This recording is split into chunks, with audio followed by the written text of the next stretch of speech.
Well, ladies and gentlemen, good afternoon.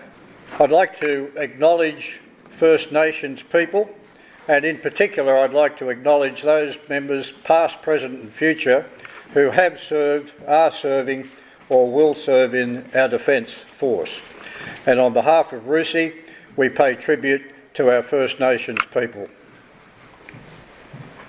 It is my pleasure to ask our event coordinator, Ron Lyon, if he could make an introduction to our guest speaker. Thanks, Ron.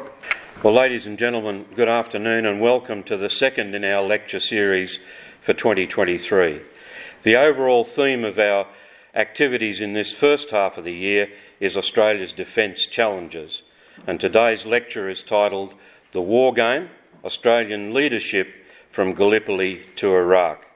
It will be presented by Professor David Horner, Emeritus Professor at the Strategic and Defence Studies Centre at the Australian National University. David has been an infantry platoon commander, official historian, author of some 37 books and an academic into the bargain. His written works, particularly about Australian leaders and commanders, the military and political interaction, and Australia as an alliance partner, are significant and valuable contributions to our national military history. They have particular relevance to our current defence situation. Ladies and gentlemen, would you please welcome to the podium our speaker today, Professor David Horner.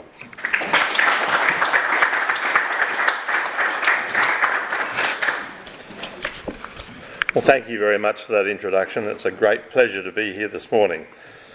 Now, last year I published a book on Australian war leadership, and I'd like to think that the issue of war leadership still has some current and continuing relevance, with a major and tragic war currently taking place in Ukraine and strategic uncertainty and mounting threats in the Asia-Pacific region. Now, this wonderful memorial that we're in is a reminder of the tragedy of war. Somewhere we're here, we are, yes. War is a deadly serious business. So serious that during the First World War, French Prime Minister and War Minister Georges Clemenceau famously declared that it was too important to be left to the generals. It might seem quixotic then, perhaps even disrespectful of the human suffering caused by war, for me to give my book about Australian war leadership, let's go back, there we are, to give my book about Australian war leadership the title of The War Game. But warfare certainly has elements of a game. There are two, sometimes several opponents. There are rules, though they're sometimes broken. There are winners and there are losers, and it becomes addictive. Other writers have also recognised the paradox of comparing war to a game. The early 18th century satirist Jonathan Swift, the author of Gulliver's Travels, declared, "War, that mad game the world loves to play." And writing in 1788, the English politician and man of letters, Horace Walpole, avowed that war is a game, but unfortunately the cards, counters and fishes, that is the pieces, suffer by an ill run more than the gamesters. So if war is so serious, it's startling to note the frequency with which Australia has gone to war. In a span of just under 90 years, from August 1914 to March 2003, Australia went to war 9 times. Further, in the century between 1914 and 2013, Australian military personnel were on active service during 47 of those years.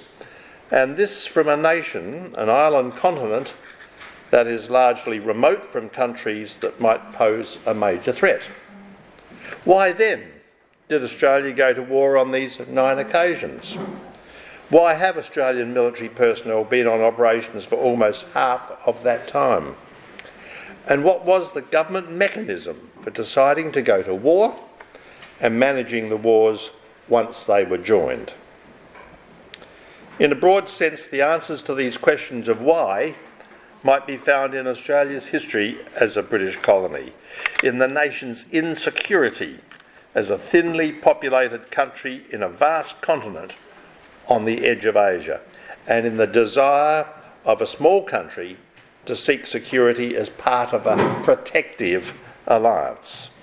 But to understand why Australia became involved in specific wars, we need to focus on the decisions of the political leaders, and in particular the Prime Ministers. The gravest decision the government can make is to commit the nation to war. Other critical decisions then follow, including determining what forces should be committed, where they should be committed, and whether they should be withdrawn. My book therefore focuses on the key players, but to a lesser extent it's also about the command and organisational structures that support the players. So who were these war leaders? My book explores the relationships between some of the most dominant political leaders in Australian history. Billy Hughes, Robert Menzies, John Curtin, Harold Holt, John Gorton, Bob Hawke and John Howard. And their top military commanders, including William Birdwood, John Monash, Brudenell White, Thomas Blamey, Vernon Sturdee, Douglas MacArthur, Sidney Royle, Frederick Scherger, John Wilton, Peter Gratian and Peter Cosgrove. In calling the book The War Game, I wanted to draw attention not just to the frequency of Australia's wars, but to the constant features of how Australia has gone to war. In each war, the players have been the same. The Prime Ministers, their senior ministers, their military and sometimes civilian advisors, and because Australia has always fought as part of an Allied coalition, the political and military leaders of Great Britain and the United States. The issues also have been constant. Primarily the need to respond to the imperatives of being a member of an alliance, whether it be the British Empire or the US alliance. Further, all Australia's wars have involved commitments far from home, except in the case of the Pacific War, which began at some distance from Australia but was soon on the nation's doorstep. In a democracy, war leadership involves the interaction between political and military leaders. And despite the arguments presented in books such as Samuel Huntington's 1957 classic, The Soldier and the State, there is no perfect model for civil-military relationships. During the US Civil War, President Abraham Lincoln famously wrote to the Union Army's General Ulysses Grant, "The particulars of your plans I neither know nor seek to know. You are vigilant and self-reliant, and pleased with this, I wish not to obtrude any constraints or restraints upon you.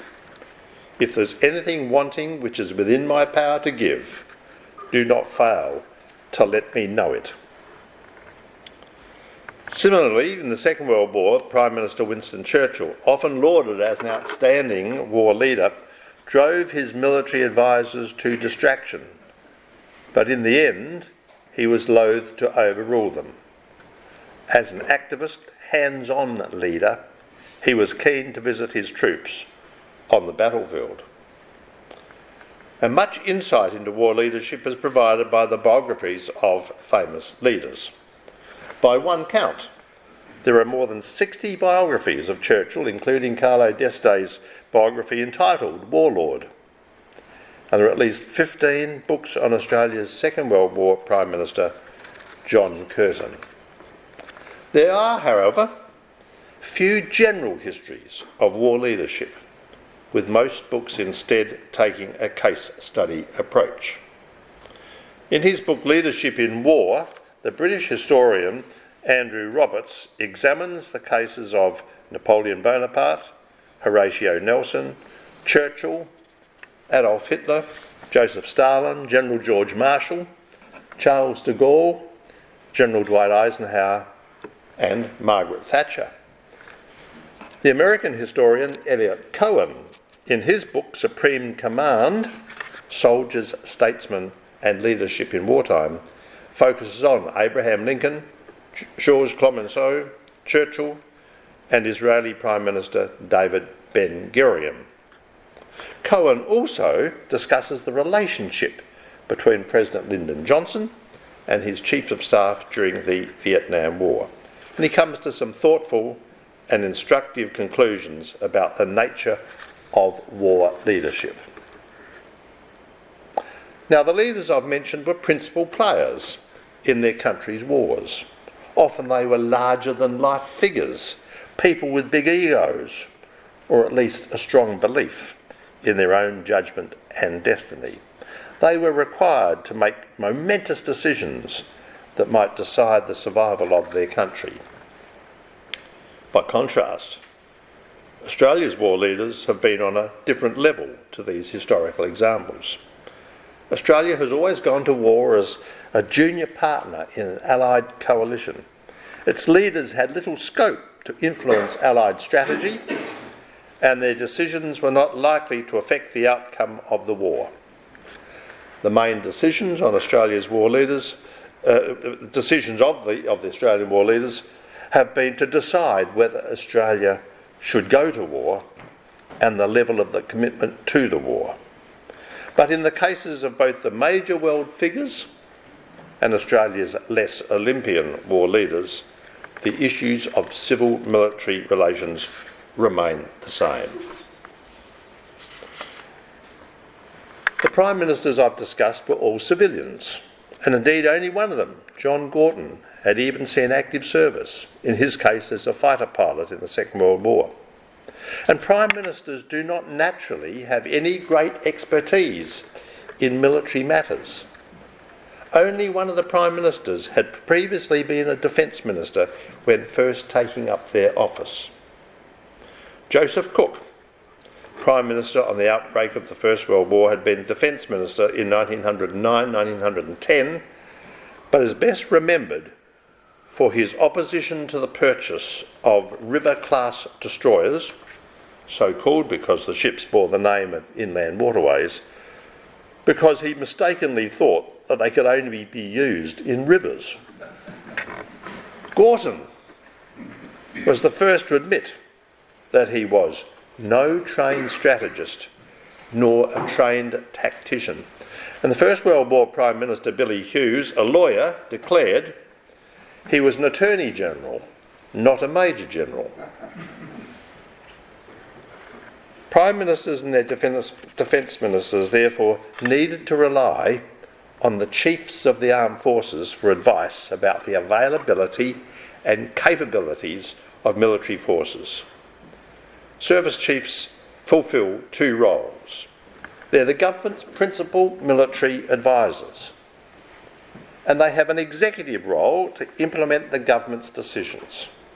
And it falls to them to deploy the forces efficiently, to ensure that they're trained to the best possible level, and to make sure that they're employed properly to achieve the government's goals. The military chiefs achieve their second role through the command structure.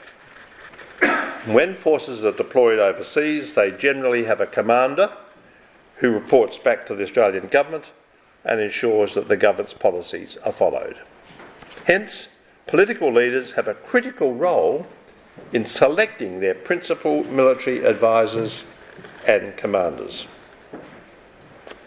War leadership, therefore, involves tension between the two parties, the civil and the military, who often come from different backgrounds. One is based on compromise, consensus and public acceptance. The other is based on discipline, obedience and clear orders. In a democracy, there's no question about who's in charge. It's the civilian political leaders. But the military leaders have a professional military expertise.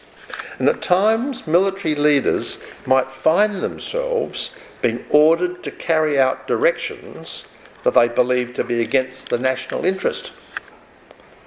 It's often argued that in those circumstances, military leaders are left with two alternatives: either to obey the government or to resign. However, there is a contrary argument.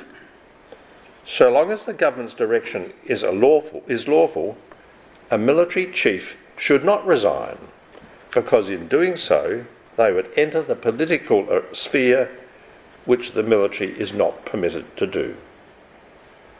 Lieutenant General Sir Sidney Royle, Australian Chief of the General Staff from 1950 to 1954, wrote in his memoirs that when faced with an unpalatable decision, a chief might consider threatening to resign. But he concluded that loose talk of threatening to resign is twaddle. To take the issue to the point of no return merely leads to the protester being replaced by someone more pliable. So let me now quickly run through my 9 wars. The first war was obviously the First World War, in which Australia had 3 war leaders. Prime Minister Joseph Cook was Prime Minister for only the first 6 weeks of the war, because he lost the general election that was being held at that time. But this was a crucial time. He did not commit Australia to war. It was assumed that because Britain was at war, the dominions of the Empire are at war also. But Cook and his government decided to raise and send the Australian Imperial Force overseas to fight with Britain. And he appointed the AIF's first commander, Major General William Bridges. The next Prime Minister, Andrew Fisher, agreed to expand Australia's commitment, but it was a measure of the limitations on his capacity to manage the war that the Australian government did not find out that its troops had landed at Gallipoli until a few days after the landing. His Defence Minister, George Pearce, you can see him there, would hold the position for the remainder of the war and beyond. After about a year as Prime Minister, Fisher handed over to Billy Hughes, who was Australia's war leader for the next 3 years. By this time, Bridges had been killed, and an officer of the British Indian Army, Sir William Birdwood, had taken over as commander of the AIF. Hughes dealt with 3 crucial issues. He sought to gain an input into imperial decision-making through the Imperial War Cabinet. He conducted 2 unsuccessful referenda to introduce conscription, and in so doing split the Labor Party. And he confirmed General Monash as commander of the Australian Corps to succeed General Birdwood. Robert Menzies was the Prime Minister on the outbreak of the Second World War. He set up the War Cabinet and later the Advisory War Council to help manage the war effort. The influential Frederick was secretary of both bodies and became the government's principal advisor on strategic and defence issues, and he's seated there on Menzies' left. Menzies and his government made numerous critical decisions to place the Royal Australian Navy under British Admiralty control, to raise a second AIF for service overseas, to appoint the commander of the AIF, General Thomas Blamey, to take part in the Empire Air Training Scheme, to send the 7th Division to the Middle East, to send 2 brigades of the 8th Division to Malaya, and to commit Australian forces to the Greek campaign. Arthur Fadden succeeded Menzies as Prime Minister, but before then, as Acting Prime Minister, he made several important decisions about the defence of Australia. And as Prime Minister, he confirmed the Menzies government's decision to insist on the withdrawal of Australian troops from Tobruk. Now, back in Australia, the government was advised by the Chiefs of Staff of the 3 services. And during 1940 and 1941, the Chief of the Air Staff was a British officer, and a British officer was Chief of Naval Staff for the entire war. The Chief of the General Staff, General Vernon Sturdee, was an Australian, and he carried a special responsibility. For the purposes of understanding the Australian war leadership, the Second World War can be divided into two wars: the European War, which began in 1939, and the Pacific War, which began in December 1941. And John Curtin was Prime Minister when Japan attacked in December 1941.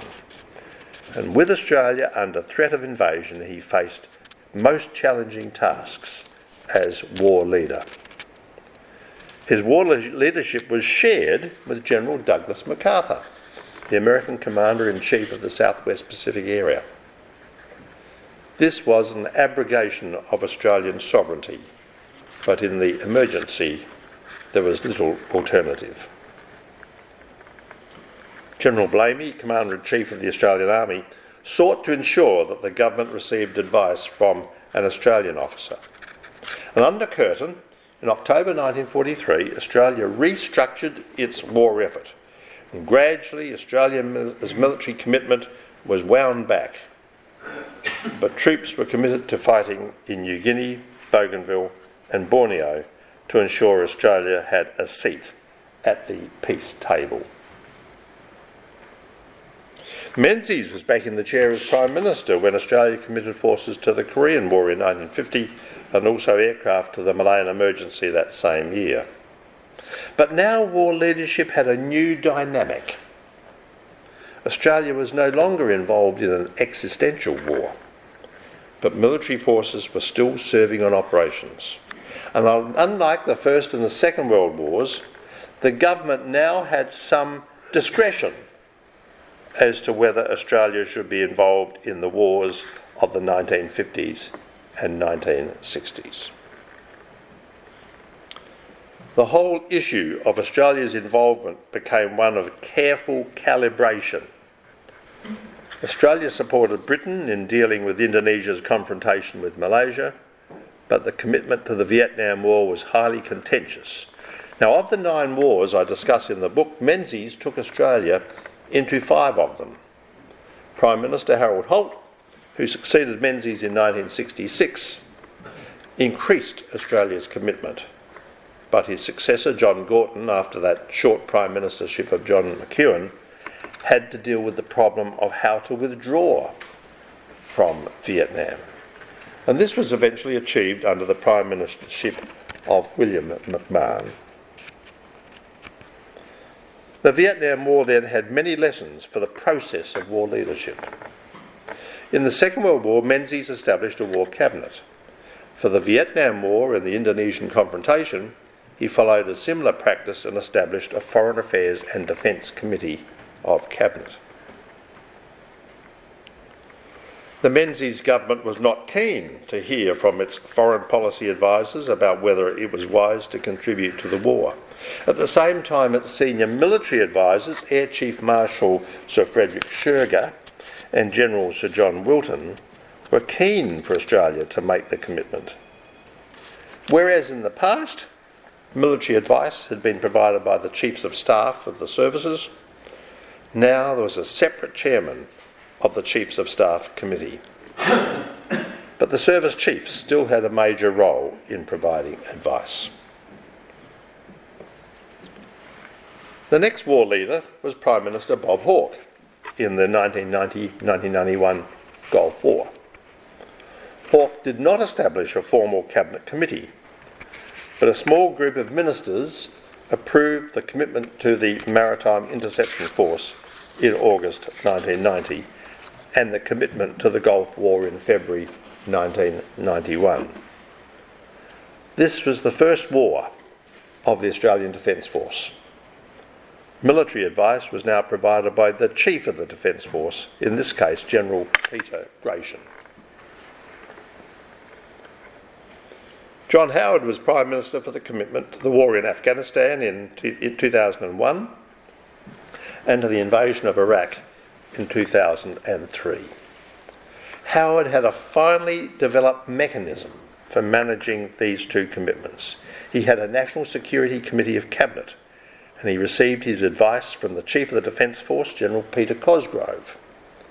The Australian Defence Force had a new command structure, whereby military operations were under the direct control of a Commander of Joint Operations. Now, in my view, the management of Australia's commitment to the invasion of Iraq was handled quite brilliantly. However, Howard never sought contrary advice from anywhere in the bureaucracy, and this leaves open the question, the important question, of whether the Australian commitment was wise and could be justified, even though it might have been managed well. An interesting issue is the extent to which political leaders should become involved in the conduct of operations. Ultimately, the political leaders are responsible to ensure that the operations achieve what the government intended. Many political leaders therefore believed they needed to visit the troops in the field, both to gain an understanding of the conditions in which the troops were operating and to demonstrate their personal responsibility. Hence, Billy Hughes visited the Western Front in 1916 and 1918, emphasising to Monash in September 1918 that the troops needed to be given a break from operations. Menzies visited the troops in Libya in February 1941 towards the end of that successful campaign. But Curtin never visited soldiers in the field, not even in Australia, let alone on operations. Menzies failed to visit South Korea, but his senior ministers did. Menzies did briefly visit units in Malaya towards the end of the Malayan emergency. Harold Holt and John Gorton made a visit to the troops in South Vietnam, a high priority early in their prime ministership. Holt also visited the troops on operations in Borneo. Considering the nature of Australia's commitment to the 1991 Gulf War, it was not easy for Hawke to visit the ships, but Defence Minister Robert Ray certainly did. John Howard visited the troops in the Gulf region as soon as the invasion of Iraq was completed. For a century then, Australia's leaders have been engaged in the war game. And just as a game has rules, there are fundamental rules for effective war leadership. And the first rule is that the war leader's most important decision is whether to commit the nation to war. In his book, The Commanders, about decision-making during the 1991 Gulf War, the decorated American journalist Bob Woodward wrote, "The decision to go to war is one that defines a nation, both to the world and, perhaps more importantly, to itself. There is no more serious business for a national government, no more accurate measure of national leadership." In the First World War and to an extent in the Second World War, this decision was taken out of the hands of the Australian government. In the midst of the Second World War, the Menzies government had to decide whether to approve the campaign in Greece. But the decisions to commit forces to the subsequent wars from Korea to Iraq became increasingly controversial, raising questions about the process and whether legislation should be introduced to ensure that these decisions are taken by the Parliament rather than the executive government. What is clear is that the outcome is likely to lead to unintended consequences. The second rule for war leaders is to determine the level and nature of the commitment. In the First World War, this decision was actually taken before the formal outbreak of the war. The Menzies government was more cautious about this in 1939. The decisions in the Vietnam War were made incrementally, but during all the wars from Korea to Iraq, the Australian government tried to keep the commitment as small as possible while reaping the benefits of being seen to support the alliance with Britain and the United States. The third rule is that war leaders are not the source of all wisdom. Obviously, expert military advice is important, but so too is the advice of senior ministers with their specific responsibilities. In the First World War, the Cabinet was relatively small, and the Australian Prime Minister did not establish a war cabinet. By contrast, at the beginning of the Second World War, Menzies established a war cabinet to which the service chiefs were regularly invited. And the Advisory War Council, which we can see there, formed for political reasons, became a source of further advice.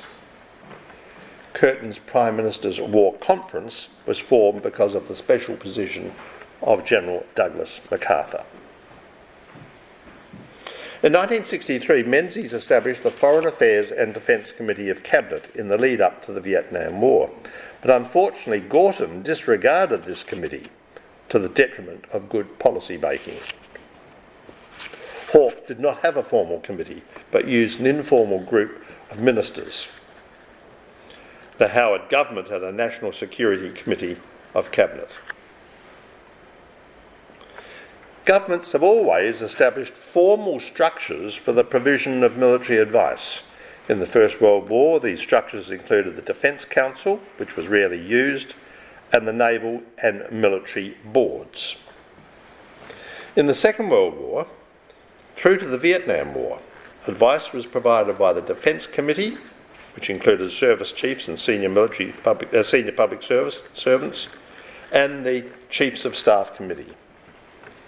By the time of the Gulf War, military advice had been focused more closely in the person of the CDF, although he was advised by the augmented Chiefs of Staff Committee. And this arrangement continued to evolve, and by 2001 the National Security Committee was advised by the Secretary's Committee on National Security, although the CDF still had the prime role as military advisor. The important role of advisors leads to the fourth rule for war leaders, namely the imperative to select military commanders in whom the government has confidence. These include not only the service chiefs, who become the government's principal military advisors, but also the commanders of the forces deployed overseas, who are responsible for ensuring that the forces are employed in accordance with the government's policy. In the First World War, General Birdwood, an officer of the British Indian Army, selected himself to command the AIF, although Prime Minister Hughes was involved in the later decision to retain Monash as commander of the Australian Corps. In the Second World War, the government selected several British officers as service chiefs, but made a major decision in appointing Blamey to command the second AIF. From 1942 to 1945, the government's principal military advisor was an American General, Douglas MacArthur. In the Vietnam War, the government gave much consideration to the appointment of the chairman of the Chiefs of Staff Committee, but was not closely involved in selecting the successive commanders of the Australian Force Vietnam. In later wars, the commanders in the field were largely selected by the service chiefs and approved by the defence ministers. The fifth rule is to ensure that the operations are conducted in accordance with the government's policy. Now, there's one view that the government should give the military its orders and allow them to carry them out. But there's another view, that the political leaders need to take a more hands-on approach. In 1918, Prime Minister Billy Hughes intervened to ensure that the troops were given leave or rest from operations. In 1945, the acting Minister for the Army, Senator James Fraser, visited the operational areas in New Guinea and Bougainville to check on possible equipment shortages. In Vietnam, the government largely left the conduct of operations in the hands of the military commanders until Malcolm Fraser, as Defence Minister, took a more active approach. But it is, of course, the field commander's prime responsibility to ensure that the operations are in accordance with Australia's best interests. And for that reason, Blamey fought with the government's support to withdraw his troops from Tobruk, and on Blamey's advice, the Curtin government stopped the 6th Division taking part in the invasion of Java because it was obviously going to be a disaster.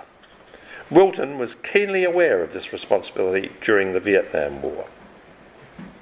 In the invasion of Iraq, Brigadier McNahon prevented the RAAF's Hornets from conducting certain missions that were not in accordance with government policy. A fundamental of effective war leadership is ensuring that the government's wishes are followed on the battlefield. The 6th rule is the importance of trying to gain access to Allied strategic decision making. It took until about 1918 before Hughes fully appreciated this requirement. Menzies and Curtin struggled with this issue in the Second World War, and it persisted in the later wars. In the invasion of Iraq, the Australians detected that the plans for the subsequent post-invasion phase were deficient, but were unable to change them. The lesson for Australia is to remain constantly vigilant, and the prime task for war leaders is to manage Australia's role in the alliance. The 7th rule is the need to deal with the political arena. An effective war leader must manage the politics successfully. Hughes split his own party over conscription, believing it was necessary to achieve the government's war aims. With the assistance of John Curtin, Menzies introduced the Advisory War Council, which largely nullified the threat from the opposition, but nonetheless failed to manage the politics of his own party in 1941. It's just as important to deal with the politics within the party as to deal with the opposition. Hawke understood this as he sought to deal with his party critics in the Gulf War. Howard managed the coalition's politicians superbly and gave the opposition little capacity to manoeuvre in the lead-up to the invasion of Iraq. The 8th rule is to ensure that the country has its own intelligence gathering capacity. And a fundamental requirement for good decision making is information and intelligence. In the First World War, Australia had little ability to make its own judgments about the world situation. In the Second World War, Australia started to develop its own diplomatic services and appointed representatives to several countries, including Japan and the United States. Australia also started to establish its own strategic intelligence gathering capabilities, but these were limited. In the Vietnam War, the government was not made aware of or ignored US reports indicating that the Allies were unlikely to prevent a communist victory. Before the Iraq War, Australia's intelligence agencies made assessments that appeared to be at variance with those of their allies. So the lesson is not just the need to have effective diplomatic and intelligence agencies, but also for the government to listen to them. The Australian Defence official, Rod Barton, who was at the coalface of intelligence collection in Iraq, wrote, "One thing my intelligence career has taught me is that, with few exceptions, politicians only take professional advice when it supports their policies. And even then, only pick the bits that suit them." The 9th rule is to manage the media. Hughes did this through the ruthless use of regulations to ban newspapers. Menzies appointed a Director General of Information, Sir Keith Murdoch, father of Rupert. But Curtin ran up against the restrictions General MacArthur imposed on the release of information. Hawke and Howard gave much attention to the management of media during the Gulf War and the invasion of Iraq. The 10th rule is that war leadership will always take place in an environment of uncertainty.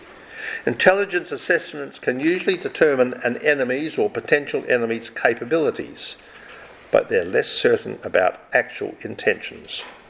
And the Australian government spent much effort from September 1939 to late 1941 trying to discern Japan's intentions.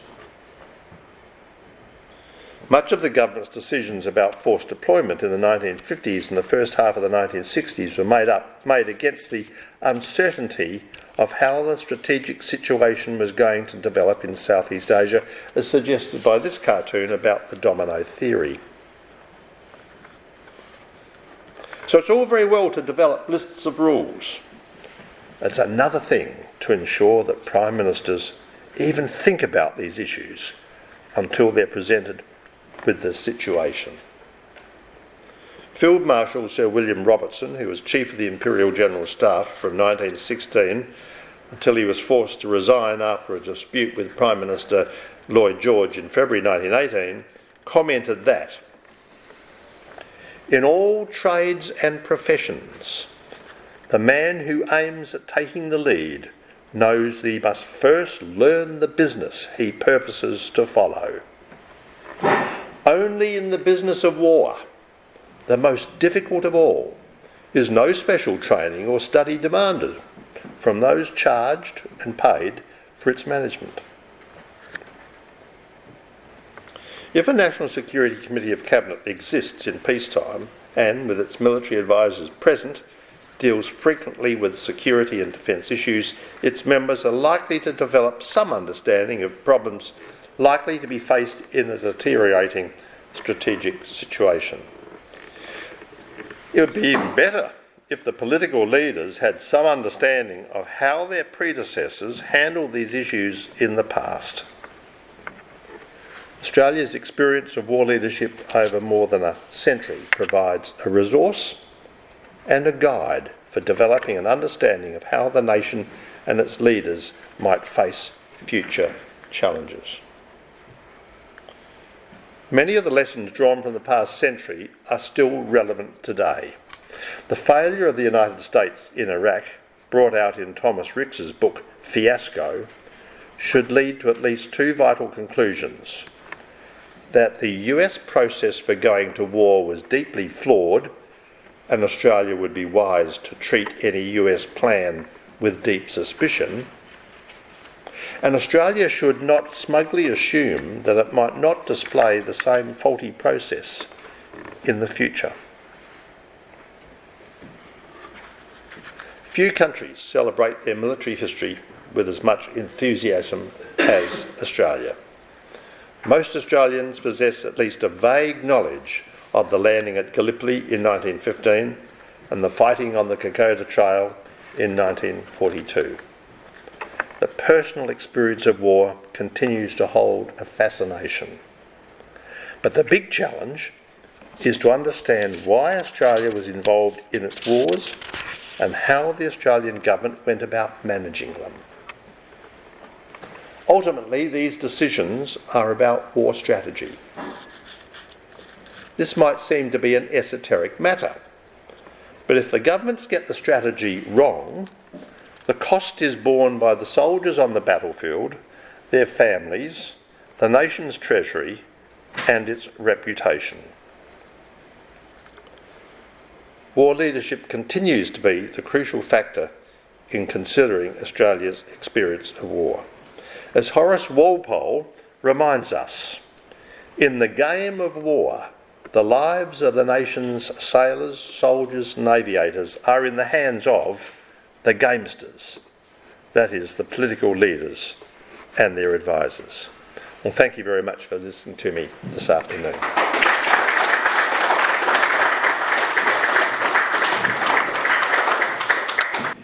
David Lee's on British Institute.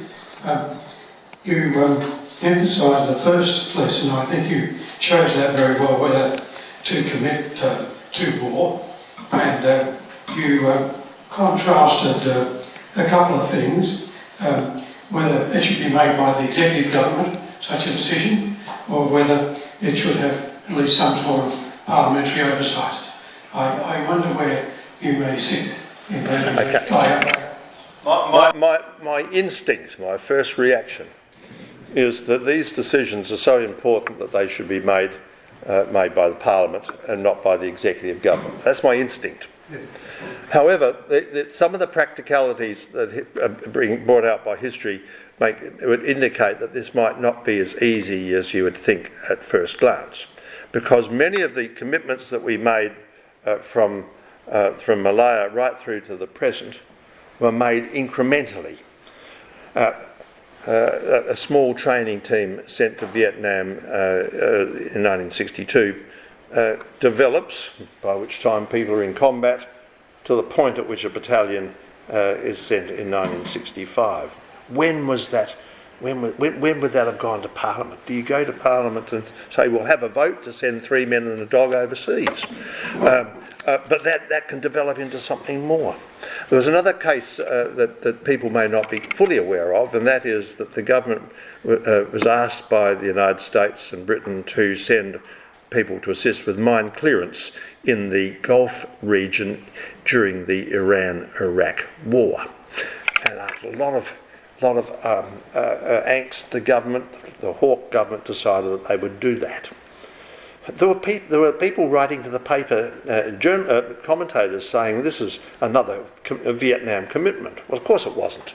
And as it turned out, those mine clearers never went. But that was the beginning of an incremental series of commitments to the Iraq war, which in some ways made the invasion of Iraq in 2003 inevitable. So there are real practicalities.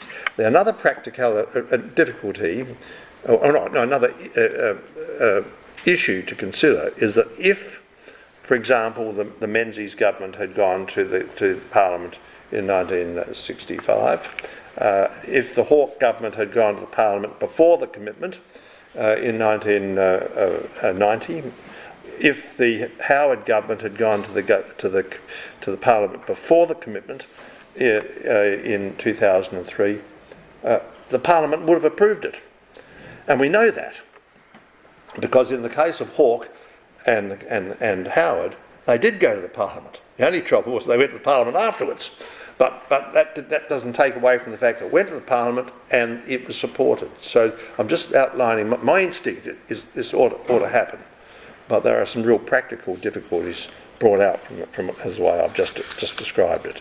I don't think there are going to be many cases when suddenly we've got to decide, do we go to war tomorrow or not?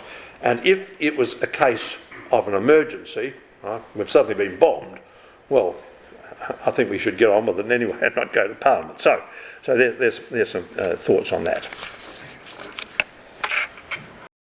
David, thank you very much for your book. I found it a very interesting read. David Harvey, military forces frequently use gaming of all sorts to work through potential scenarios. Is there ever any evidence that something like a National Security Cabinet has ever actually sat down and run a scenario to see how and why they... I am not aware of that. They do have problems, of course, in more recent times of getting access to that sort of information. Fortunately, we do now have an official history being written about our commitment to Iraq and so on. But I am not aware of that. And one of the problems that we do have, and I'm speaking to people who have a close association with the military, and I'm a former military officer myself, is that if you've spent your whole life in the military, platoon commander, company commander, battalion commander, eventually you get to you have in a way a vested interest in wanting the military to do their job. So that you're likely to have military officers who are likely what's likely to happen is that the government, Prime Minister, is likely to say to the military, not should we go, but I want to go, you tell me how we're going to go. And we know that's what happened in the invasion of Iraq. We don't know exactly what it is, the advice that Peter Cosgrove gave to the government, but we do know what the Secretary of the Department of Defence has said because he's written about it, and we know what the Secretary of DFAT has said because he's written about it. And both of them said that the government did not want a discussion about whether we ought to go or not. All the government wanted was advice on how to do it. And so I don't know about this wargaming, and I don't think we've had that has been the case.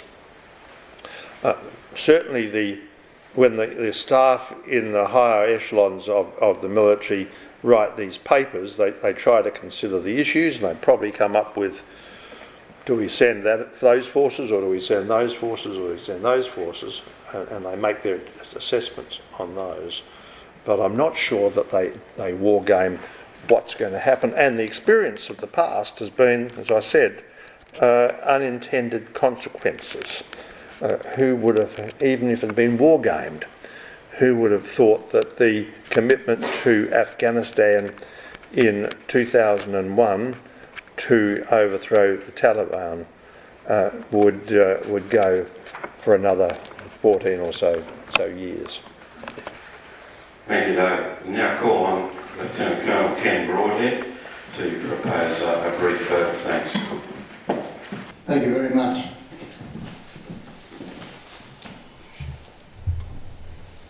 Well, ladies and gentlemen, I'm delighted to offer the thanks of this group to our most distinguished speaker. I first met him as a member of the directing staff at the Joint Services Staff College, and I regard him as the very best of a very high quality team. His publications, 37 books, including the histories of Royal Australian Artillery and the SAS and others, provide reference material beyond compare. He has examined and shared with us his insights into the quality and effect of civil and military leadership from Gallipoli to Iraq. His insights are quite confronting.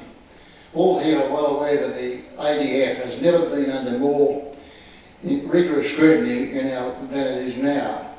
On the matter of combat power, the Defence Security Review and the decisions on funding our submarines, etc., involve finance so large that few can understand the implications. On the matter of Australian personnel, one of the unintended consequences, I think, related to our compliance with the laws of armed combat, has, by and large, our compliance has been generally applauded. But these war trials just beginning, and defamation cases still determined to attract intense public scrutiny, and there will be rules 1 to 10 followed in respect of Afghanistan. At best, this will be a continuing distraction to the leadership of the ADF, and at worst inhibit its effectiveness, especially if blame percolates upwards into the civilian corridors. Dave, we can look forward, albeit with some apprehension, to Dr. Horner's views on our leadership in Afghanistan. I can expect he may be called or has been called as a consultant, but his commentary will be crucial to the ultimate public attitudes to that leadership. But however his views unfold, we can be confident they'll be reasoned, credible and inform future ADF leadership in a positive and helpful manner. We are very grateful that you would take the time to speak to us today. You've informed us, you've challenged us, you've made us all the more determined to do what we as RUSI New South Wales can do to help the ADF in future. We offer you years honorary membership, and we'll give you a certificate when we repair our printer. And you have chosen a red tie, which I'm delighted to present you with. And would you please join me in thanking someone. I'd like to just add my personal admiration for the professional standard and the professional delivery that David gave to us, and 3 quick reflections. I recently read Tony Blair's My Journey, and I would commend to you the insights that he made over the dilemmas of a professional political leader in making the decision to go to war in Iraq. It is one of the most thoughtfully written book sections that I have read. I was struck by the paradox that Rupert Murdoch's forebears were chosen by the government to dampen down information. When the Murdoch Empire is part of the issue now, that one of the big changes in life is that any commander is under public scrutiny, and social media has added to the ability to put that scrutiny in place. And finally, it just seemed to me that what we have to understand is that with AUKUS, look at the commentary that is already running on that, and with the Defence Force Review about to be published, this is going to be an absolutely hot topic issue where our politicians will be besieged with viewpoints as to what they should or should not do. And I hope that you, like me, would just strengthen in understanding that there are some underlying principles that we really should remind them of. And David, thank you so much for that reminder. Thank you.